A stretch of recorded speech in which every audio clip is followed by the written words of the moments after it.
5 маусымда республикалық референдум өтеді. Конституцияның 3/1 өзгеріп, ата заңымыз мүлдем жаңа сипатқа көшпек.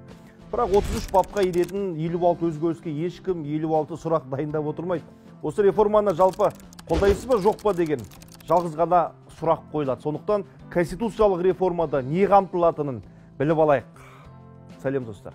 Президент Тоқаев мәжілістің құзыретін күшейту керек деді. Ал бұны қалай түсінеміз? Мысалы, қазір кез келген заң жобасы мәжілісте қаралып, сосын сенатқа жолданады. Сенаторлар оны 60 күннің ішінде қарап, не қабылдайды, немесе өздері түзетулер енгізіп, мәжіліске қайтарып жібереді.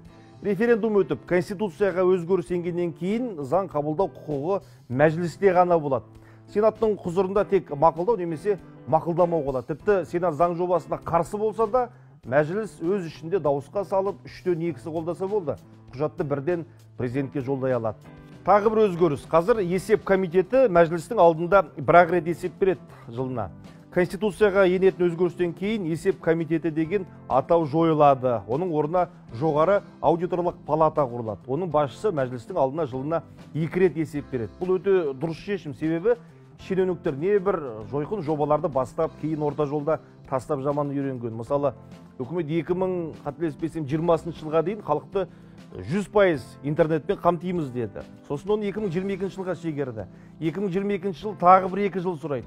Енді парламент үкіметтің қызметін бақылап, әрбір тиынын тиімді жұмсалуын қадағалап отырады. Ата заңға қосылатын тағы бір тармақ, парламент дағдарыс жағдайында да шұғыл заң жобасын қабылдай алады. Мәселен, пандемия, табиғи апат, қаралы қаңтар сияқты төтенше жағдайда үкімет парламенттің келісімімен жауапкершілікті өз мойнына алып, құқықтық акт негізінде шара қолдана береді. Яғни жедел шешім қабылдап, бюрократиялық кедергіден арылудың бір жолы деп түсінгеніміз дұрыс шығар. Әзірге осы, келесі роликте әкімдердің әлеуметпен қарым-қатынасы, оларды сайлау және тағайындау тәртібі қалай өзгеретінін айтамыз. Аман тіршілік.